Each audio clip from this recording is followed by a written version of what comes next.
Hello, everybody. Welcome to another day of PUBG Contenders action.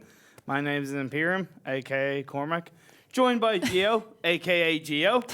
She gave that to me for saying geometric. But yeah, so we've had 2 days this week of great action coming out from these teams. As we go into these next 4 games, things are definitely going to start kind of heating up. We're getting closer to the end of the finals.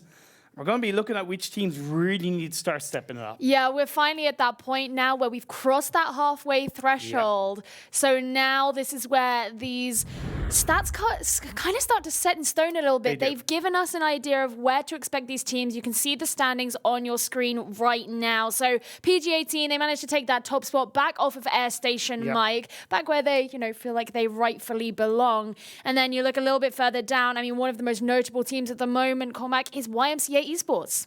They crept up on us. They did. Because we kind of talked about the likes of, Tornado Energy, even ELGIGANTEN yesterday, and teams that had kind of crawled their way up. But YMCA, they've kept kind of in the middle of the pack, kind of in between all the other teams going, hey, guys, you're still here. But yesterday, they popped up. They got the highest amount of points in the day. They got their 4th chicken dinner. And next thing we see, they're right behind Tornado Energy, and they've overtaken Milky Way. Yeah, they've done a really good job of showing that you still can pop up. There still is that opportunity for the teams to do that. So that's what some of these other teams are going to be looking to do coming into these forthcoming games. But we still have some of those great teams sitting at the top there, ELGIGANTEN being one of them. They slipped down 1 point, but this is one of those aggressive teams who they actually had a really good game yesterday on Sandhawk. They ended up taking the chicken dinner there, and they did it fantastically. And they're very...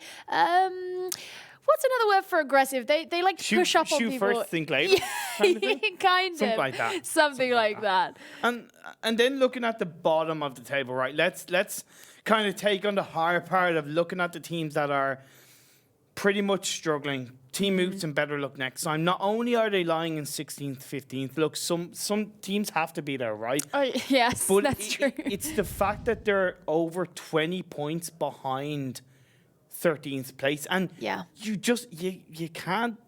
can't be in that situation. Yeah, it's like you've got to be aiming to get above 12th. That's the aim. And if you're that far behind 13th, it just makes it look so much harder. It's such a monolithic challenge they're now facing. I mean, they had a decent game on Sandhawk yesterday. They ended up coming second, I believe. Yeah, Team Moves, they came second. They got 10 points. Yeah, we were just sort of like, wow, they did pretty well. We were happy for them, but it's not enough to just do well on one map. Especially when you go in 8 games and you get 5 0-point games. Yeah. 10 in one game just isn't enough, guys. And we know what they can do in a talent in their roster. We know how talented they are. It's just about trying to form it together and kick it into gear for the rest of this week, and then heading into next week, doing something like Tornado Energy have done, just kind of saying, hey guys, win, and well, yeah, of course, but just make an impact. It's not just about like getting that second place, and yes, they want to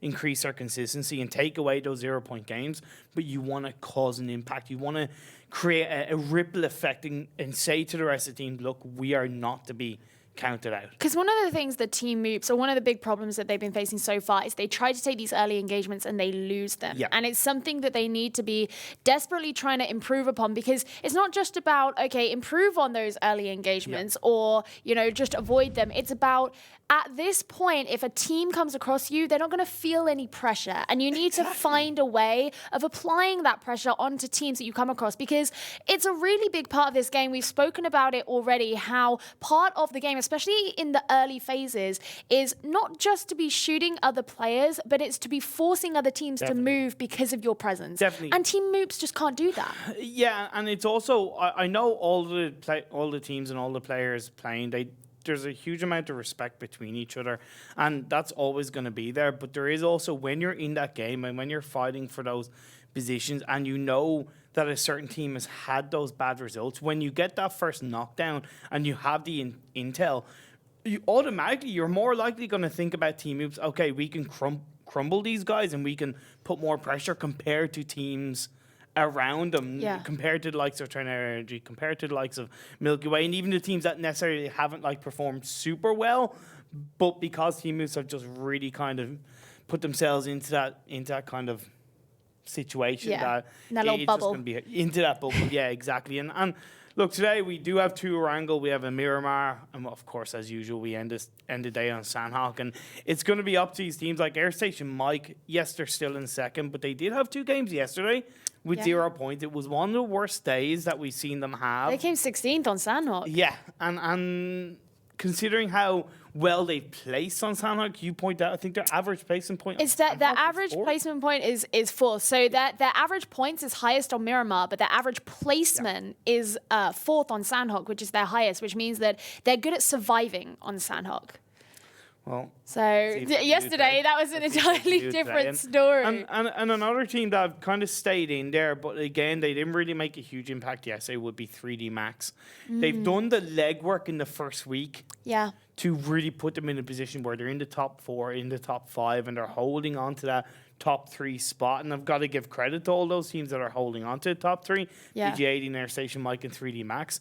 But as you kind of start to maybe not get as strong results, as you kind of increase those 0-point games where it just doesn't go your way, you can quickly find yourself, as you get into the last week, it could be like, oh, wow, wait, we're closer to the bottom 12 than we thought we were. So it's like the teams just have to maybe just be a little bit more aware of that. Well, one thing I really want to look out for with 3D Max is over the course of the first week of the finals, they're actually really consistent on Erangel. They were. And since this is a double Erangel day, this is kind of going to be one of those days where potentially that consistency comes and plays in their favor, and that's where they can hold themselves up still in those top spots. Because, you know, we've said it before, how there are so many teams right now who are actually having these massive leaps of improvement and threatening those top spots. Yeah.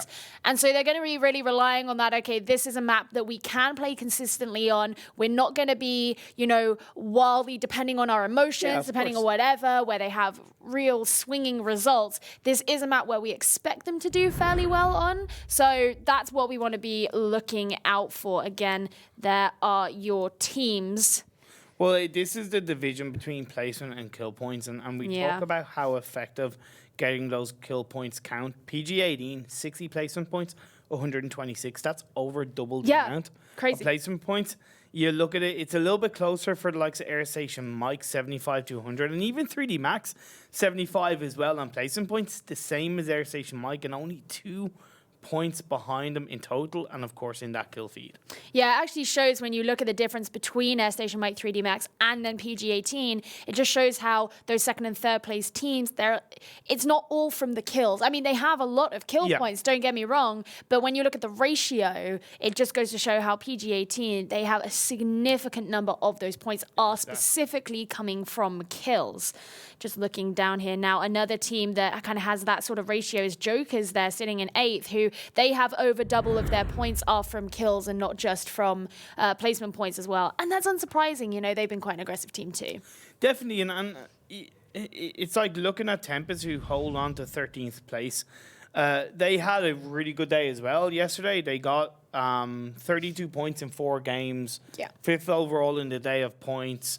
They're showing that consistency a bit more. They're showing that kind of bite in their bark, so to speak, of being able to punish teams and get those strong results. When you look at where they are overall, they're on the same points as Northern Lights. They're only 7 points behind the 12th place team, which is Unity. And that's the difference between, let's say, them and BetterLuckNxTime. Yeah, team moves, right?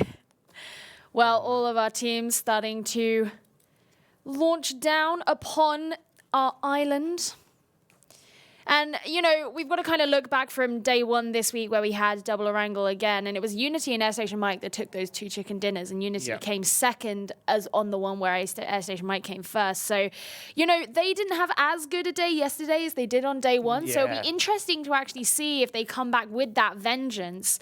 You can see them heading up towards George Pole there. They're up in that kind of northwestern sort of area of the map. Unity don't normally head towards George Pole. So we're seeing Milky Way go back to where they went in the group stage, which is between Stallbar and Severny. That's going to put Jokers on a bit more of a red alert and say, hey, what? There's another team dropping near us, because originally Jokers coming into the final stage had that area all to themselves. Nobody's landed in Military Island, not even Northern Lights. So there is a bit of a kind of a shift, and it does mean that there is more teams on the mainland that is going to kind of potentially impact with these rotations, as we've seen phase 1 is around the southwest, but still kind of central enough on this map. Yeah, it's actually kind of interesting to see that there aren't any teams who have gone down to the military base. As you say, Northern Lights really like to kind of make that their home. Although, interestingly, YMCA down, where they are in the southwestern part of the map, that's actually where they were yesterday, I believe, if I'm not mistaken. They really like that little nubbin just on the on the coastline there. And, it's not a bad spot to be because it means no one can come in from behind you. You can sit and wait for everybody else to make their rotations, and then you move in. And as we said, YMCA, team who did very well yesterday. They got the highest number of points yesterday. So clearly whatever they're doing is working. Very much so. Another win did come in on Miramar. It was the second game in Miramar. They've had a couple of wins. I don't know how many have been divided between, let's say, Miramar, Sanhok and Erangel. I just know they've won 4 games. They've looked overall very strong when they've gotten to late game. Part of the reason why they had, let's say, stayed down in the lower half of the top 8 was partly because when they didn't get to the later phases, when they didn't get to the late stage of the game, they would normally fall fairly early without scoring a lot of points because they're not an aggressive team. So if they did get taken out early, they normally got taken out with between 0 and 2 points. But when they get to the late stage and they're, let's say, a full team, they will frag out. They're fully in their game. They're fully in their game. They're at their strong point. It's kind of like, okay, guys, we can handle the remaining 5 teams, but we can't really handle kind of 11 teams just based on their strategy. But this action is starting to kick off as Reggie Beardo, Team Oops, getting the first knockdown on the fate of BetterLuckNxTime. So that's the 15th to 16th place clashing together. Going to be first point going over to Reggie Beardo. That's the better start, at least for now, for Team Oops. I mean, unsurprising that they're the team who are making the first engagement. Yeah. It's nothing new, but obviously kind of nice to see that it's working out for them. But of course, when it's against that 15th place team, it's not really the same as getting those kills onto PGA team, for example. Well, I mean, a kill is a kill. Yes and no. I would actually say right now it's more impactful for them because they're not only getting a point on their side, but they're denying a potential point on the team that's directly ahead of them.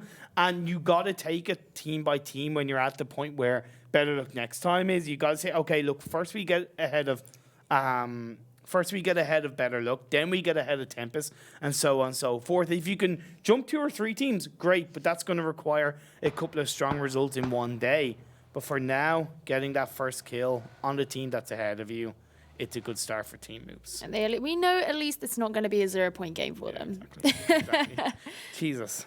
Now, looking at the teams and how they're rotating, Airstation Mike, they haven't rotated too far ahead. We've seen Diggory of Quickmath getting a knockdown onto a member of Airstation Mike. That will delay their rotation into the center of the circle. We know how quickly Airstation Mike do like to rotate after they drop off and loot up a little bit. We see, looking at the northeast, Milky Way are still around, Stallbar area split up. Jokers have Severny all to themselves, and Jokers are starting to make their way through from Yasnai down through, getting closer to where Last Crew are. Yeah. I mean, you mentioned Milky Way there. Over the last few games, we've definitely seen them kind of hang out around the outsides of the circle and making these long sweeping rotations and kind of coming in later in the game. And it's not uncommon to see them lose a member to the blue, actually, in those moments. But it's a little bit early for that. And as you say, Jokers, they're starting to make their rotation down. They've just completely looted up there in the north. So they're going to be well prepared to start moving in. In fact, Set's already kind of waiting for them. It's what they normally do. Set normally kind of goes ahead and scouts around. He can get caught out at times, but when it does work out for Jokers as a team, it really does pay off. We do see Quickmath. They're getting intel on Tempest rotating into the circle. Tempest are going in between Quickmath, who are on top of Potato Hill, and 3D Max, who are rotating past school through down the south of Watertown as Tornado Energy popping shots off in the direction of Airstation Mike. Airstation Mike really kind of struggling in the start of this first game to get a clean rotation into a strong compound. First going up against QuickMath, now going up against Tornado Energy. Yeah, and it's interesting they're seeing Example go for fake particularly because he was the player who got knocked down previously, but Example, one of those players who was getting a lot of commendation yesterday for doing really well, but now Furax, he's finding himself in that sort of crossfire, and they're having to move over to this compound here to at least have some cover so that if these fights actually start to ensue in this area of the map, then they have a little bit of protection. It's a good compound they've held onto, to be honest. It gives them a solid area to rotate depending on where the circle shifts. There's a good few buildings there, so there's a really high chance that they're not going to be breached. They are a full team. I like where 3D Max are located as for now. As Unity, they're rotating in past down Gaka area. They're in a bit of a 2-2 split for now. ELGIG, they're also in a bit of a 2-2 split with 2 holding initially Everest, and now a couple of other members are dripping their way down as Jokers are up north past them. They've rotated a little bit quicker than I thought they would, but we know how Jokers have evolved as a team to be a little bit more together and a little bit more proactive with their rotations. Yeah, Joker's one of those teams that made a lot of improvements over the last week or so. And now it just pretty much looks like everybody's they're looking for their compounds to hold because they're, obviously they want to have protection. Yesterday we did see in quite, a couple of the games where people were getting caught out in the open areas of the maps. Now, Example taking another couple of pot shots. He's just being very opportunistic today, but he is one of their star players, so if anyone's going to do it. It's just pushing the teams away, right? It's just pushing the teams away around them. Well, the other thing is, Tempest, they took Erangel yesterday. So, although Wookie getting knocked down there by Jappy, another one of the star players of yesterday, got targeted quite a bit. So now going to be looking for one of the other members of Tempest to potentially go and help him out. I think they have enough space that they can do it. It just matters about whether they could, have this engagement on last crew. But now, our next circle. Shifted up to northeast, my dear Geo. Roshop still in play. Dear Geo. My dear Geo. Wow. I hope that didn't sound too patronizing, by the way. It wasn't meant to be. It just HR? Yeah. Sorry. Yeah.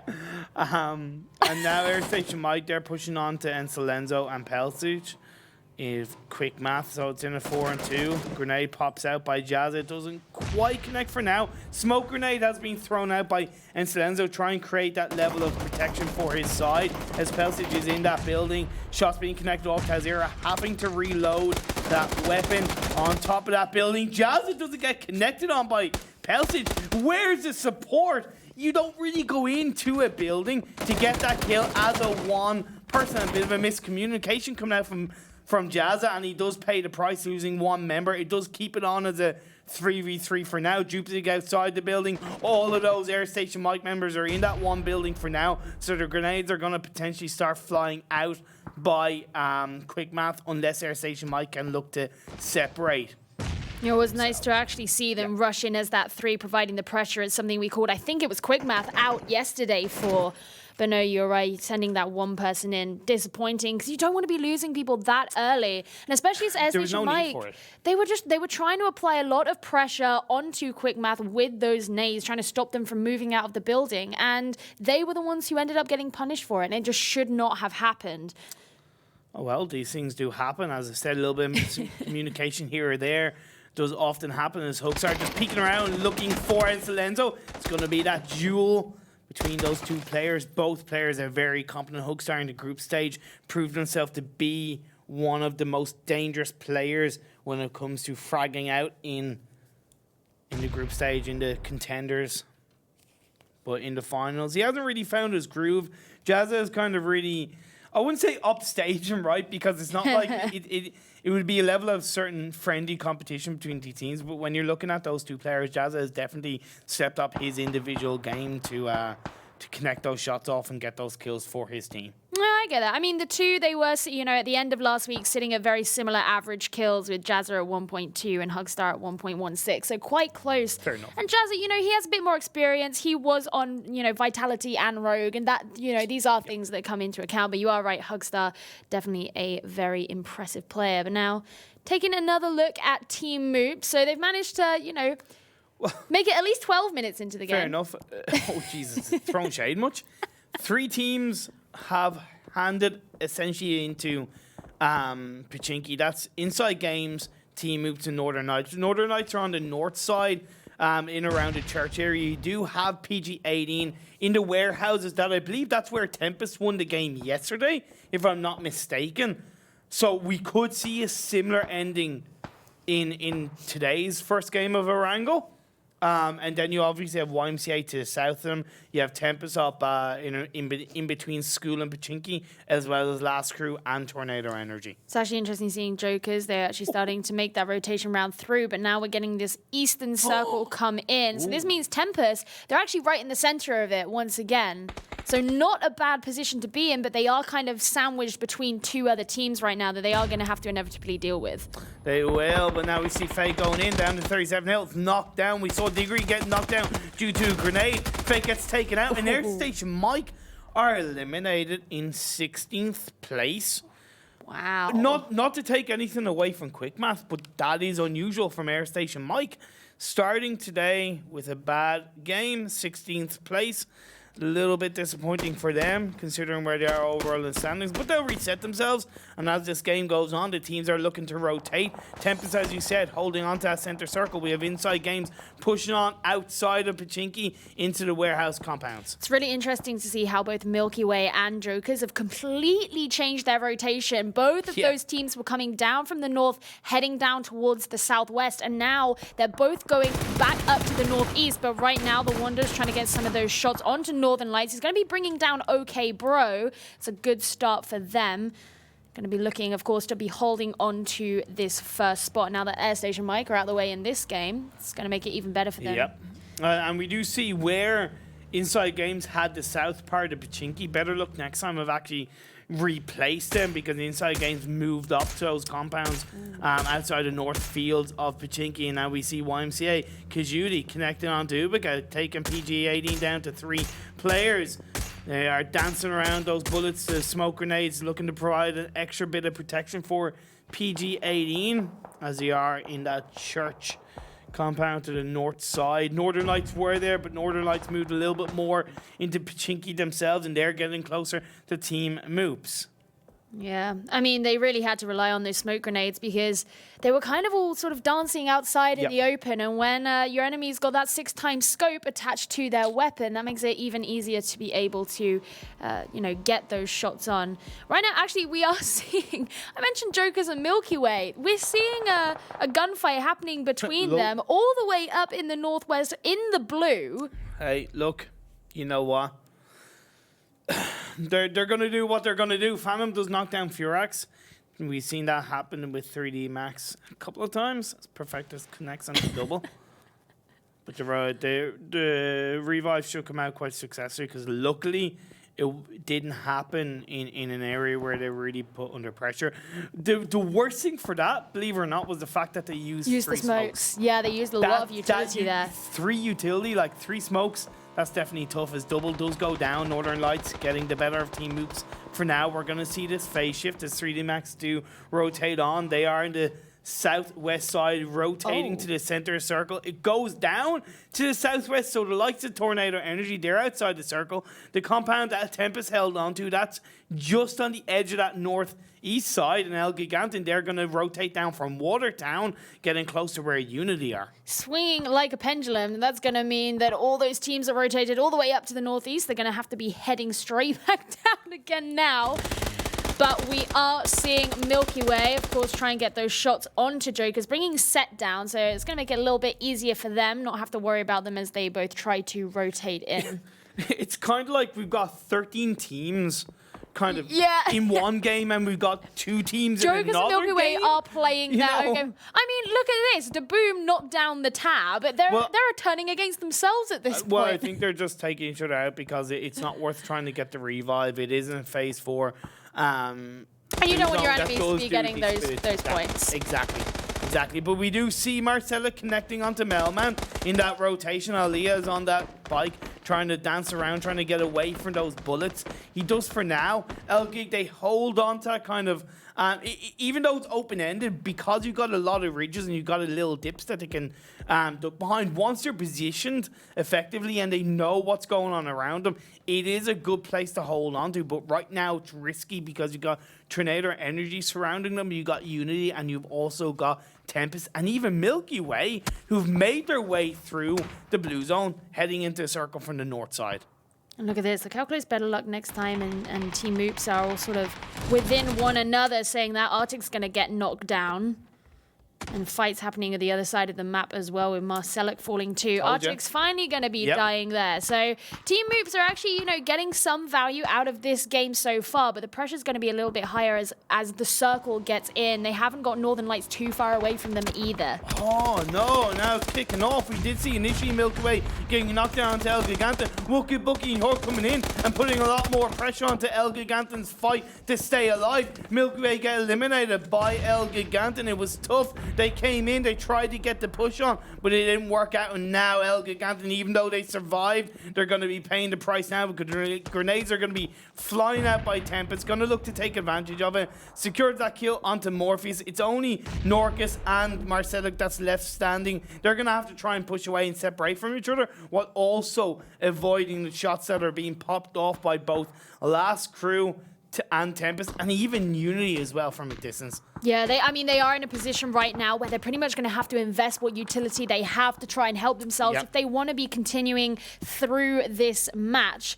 Luckily, Unity a little bit further away, but they don't look like they're going to be making a rotation too far west right now. In fact, potentially just waiting for those members of Jokers to come down. And now Quick Math that had those warehouse compounds out in the fields of Pachinki, they're rotating around. Fjorix has cut him out, taken down Digri. Jupsik has been knocked down by Muck. And Salenzo's there, finds him, does not find him indeed, and Quick Math go out in 14th place at the hands of both Last Crew and 3D Max. And Quick Math, who had a pretty good day yesterday, as you say, going down early, currently sitting in 9th place in the standings overall. So kind of solidly in that middle pack, which we said earlier, Imperium, how, they're all very similar points. A lot of them are having quick improvement. A lot of them are trying to, climb up the table. But now we know where our next circle is. And Last Crew, they currently have that center point.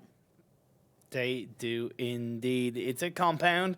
As you said, it's in the center. They've got to be careful because 3D Max are on the north. But 3D Max, if they're aware of those rotations, have got to realize that there's a lot of teams that are going to be exiting out of Pachinki now. They might not be directly coming up the south way, but they're definitely going to be heading in the direction of 3D Max. You got YMCA looking to make that rotation, but that actually goes down between Faultlessly and Team Moose. Team Moose, they're still in Pachinki. They take down Faultlessly. A better look next time. That's going to be another kill, another point on their side as Kajudi gets out of the vehicle, throws a grenade, tries to connect it with Recrank, but Recrank gets a return grenade, doesn't really connect. Both members just kind of avoiding each other for now with those grenades as Turbo Manani is flanking around. Wanderer is on top of the church. That could cause an issue for YMCA if they're not too careful. Yeah, Sampulas, he's just watching the back line, but there we saw some of the nades come out. Jappy's going to be falling to Unity, though, and that's a huge player to have out of the game now. Yeah, definitely.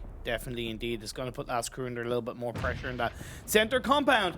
Now the teams are starting to kick off. We still have 12 teams and 33 players alive. In phase 5, as the blue zone closes out, we're going to see a lot of action, and we are indeed, as Rickon tries to find the members of YMCA. Turbo Banani knocked down, just leaving Kajudi and Sampula there. They have the dip of the hill as protection for now, but they've got to push through. Both teams are outside the circle. They have a fight against time, not only against themselves, as Sampula and Kajudi using that utility, but the grenade is going to be popped off by Recrank. Can it connect? Is it going to be cooked to perfection? It connects onto Sampula, and that is a great knockdown. Most likely going to take out his life as a flank around comes down from Kajudi. Judy. Tries to connect onto Recurrent and the Wanderer.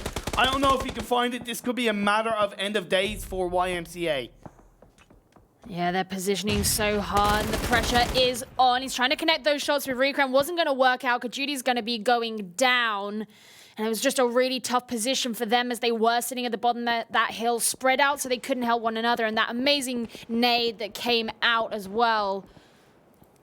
We did also lose BetterLuckNxTime in 11th place, so we are down to 10 teams. Pixix, he goes a little bit too forward. He pays the price. Don't be too aggressive, my dude. You were on your own at that point. You're connected on. Zampeek is in the middle of the smoke. Hani is knocked down, but is safe for now. Hjort is on his own, down to about 30 health. That is just going to be him trying to heal up outside the blue zone, as it will close in the next 40 seconds. PG18, they go out in 10th place. We are down to 9 teams. Hjort pops out a smoke grenade. Going to try and find that level of protection with that grenade to get away and actually stop InsideGames pushing in onto that building with that smoke grenade. I'm going to have to rely on it when both of them are sitting in separate buildings. But now here we're seeing Northern Lights try and push in on K. Doran, who's a little bit further away. Got that smoke, but perfect nade landing on that car there. It's going to make it a little bit harder. In fact, he's just got to try and back off as much as possible. But in the meantime, Noki going to be shot down by Orange. Man, Unity, they've been kind of fairly quiet in this game. They've made good rotations from the northwest side. They've really popped off against these teams going around, staying on their own in that area. 3D Max, they're down to 2 players down the south. Odstrelovac connects onto Hani, takes him out, finishes that blow, leaving Hjort on his own outside the circle with just the blue zone closing in right now. It's going to be very tough. I was going to say that maybe KnorkiS I was thinking the same. Be a spanner in the works, but Odstrelovac just said, nah, you're not even going to get a chance, buddy. That's going to be another kill, another point in the favor. And of course, putting these 8 teams at least in the placement points for now, as ELGIG did go down in 9th. Yeah, just went completely flying out that vehicle. But now Hjort just looking to get some of those nades again. Is it going to... Oh, well, Odstrelovac crawling now for his life. Joker's being eliminated, though, in 8th place. And Temper's not going to be following too far behind. Hjort clearly not seeing the better side of that fight. No. It was always going to be tough, right? As now 3D Max from the south, they're trying to find Northern Lights. Northern Lights, they were initially going down on the southeast, but with KZorn team moves there, they are kind of going in between the road of that southeast circle. We are down to 16. When you look at who's looking pretty strong right now, you got to say Unity, even though they are on the edge and Last Crew hold on to that center compound, how aggressive Unity have looked and their position with the protection that they have and the fact that they're a full team. You have 2 in the back line on the edge of the circle, 2 in the front line, lots of vision being provided, a lot of it intel, and more importantly, they have no team directly around them. Yeah, I mean, that's the thing. You said it there. They are an aggressive team, so once they are forced to move in, it shouldn't be too much of an issue for them as they push up onto Last Crew, who, as you say, they've lost a member of their team already, and it's kind of their best member. Yeah. And so now, even with the next circle being shown here on the map, they're going to be keeping Last Crew pretty close to that center, not directly, but they're going to be feeling the heat once these other teams start to push in from all angles around them. They've all got to be watching their backs, and there's only 3 of them. True, but the good thing for them is they don't have to move. They can allow the teams around them to take each other out, which is part of the reason why I said Unity are probably their biggest danger right now, because you're going to have 3D Max pushing Northern Lights away. Northern Lights will most likely not really heavily survive against this if they can get that utility out there, the grenades, the Molotovs, whatever smoke that they have left, to try and push into the circle and maybe get the better at 3D Max. You also have InsideGames that are a little bit up to the northeast side, but they can be caught out by either 3D Games or Northern Lights. If Northern Lights do survive, it's going to be very tough as a grenade gets popped out. It connects onto deep of Northern Lights, and now the time is on pressure for Northern Lights. They're going to have to push their way through. I don't know if they're going to... What's really interesting is that Perfectus is actually getting that revive onto deep.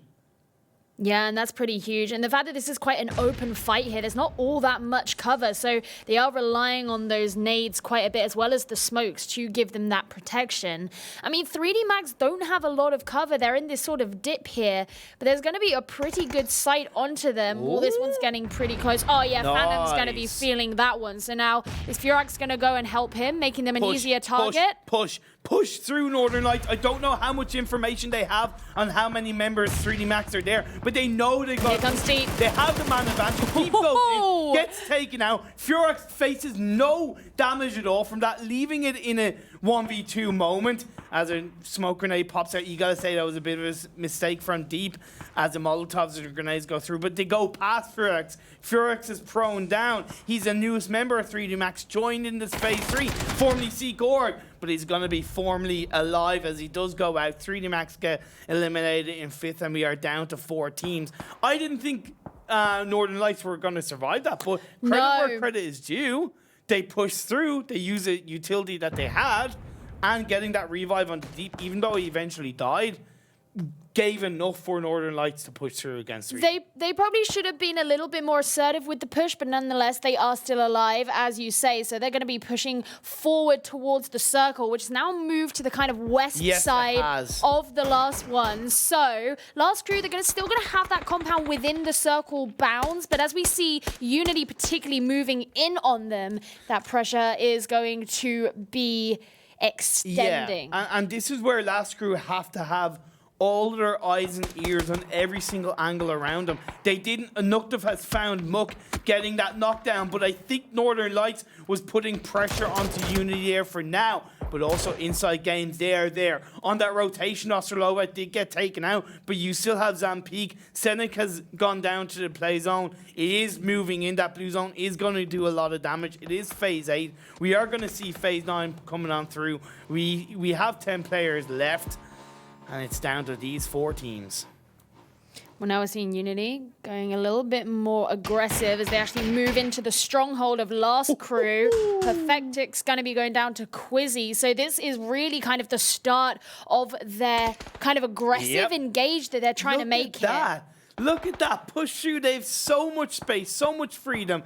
They're really kind of spread out quite nicely. They hold so many angles. He took down Mook. That's going to be kill number 7 going over to Unity. Snoopy has gone into that building, giving them more protection, more vision, and more awareness of the teams that are going on around. The Northern Lights could still cause an upset. They did get into a circle. It is going to center up. You could say that Northern Lights do have a bit of an advantage. If Northern Lights can take Zampeek of InsideGames out, they will have that kind of south phase 9 kind of to themselves, even though it is going to start closing in right now.